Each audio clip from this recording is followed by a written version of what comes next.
हरिओम. श्री विष्णू सहस्रनाम श्रीराम कोल्हटकर यांनी केलेले निरूपण.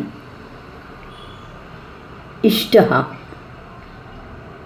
जो सगळ्यांना हवाहवासा वाटतो. अविशिष्ट हा जो सर्वात मिसळून मिळून राहतो.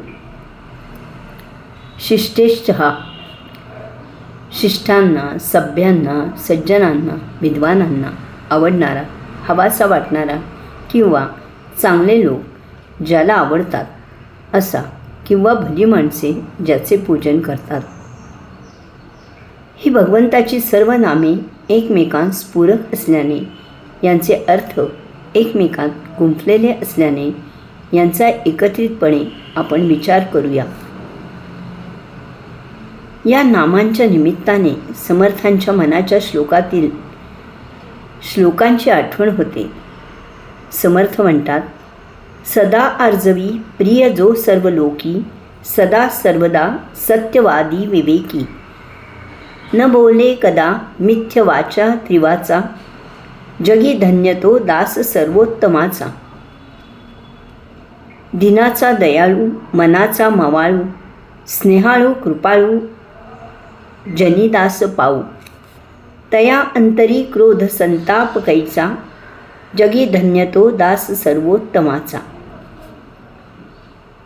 सगुण रूपातील भगवंत म्हणजेच संत असे आपण म्हणतो.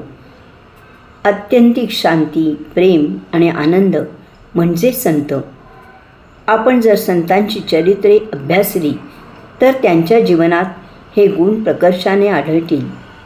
ज्ञान, वैराग्य, ऐश्वर, यश, श्री, औदार्य या भगवंताच्या षट गुणांनी मंडित असे हे सर्व संत होते.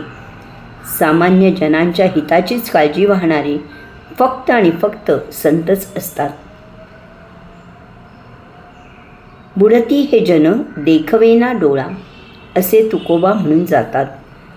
आपला संपूर्ण दिवस नव्हे, संपूर्ण जीवनच समाधानात जावे यासाठी समर्थ प्रभाते मनी रामचिंतित जावा असे सांगतात. एक तत्व नाम दृढ धरी, मना हरिसी करुणा येईल तुझी असे ज्ञानोबा सांगतात. गेयम गीता नाम सहस्रम असे आचार्य कळवळून सांगतात.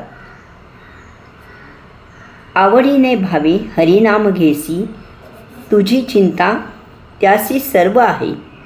सकळ जीवांचा करीतो सांभाळ, तुझं मोकळील ऐसे नाही असे नाथ महाराज म्हणतात.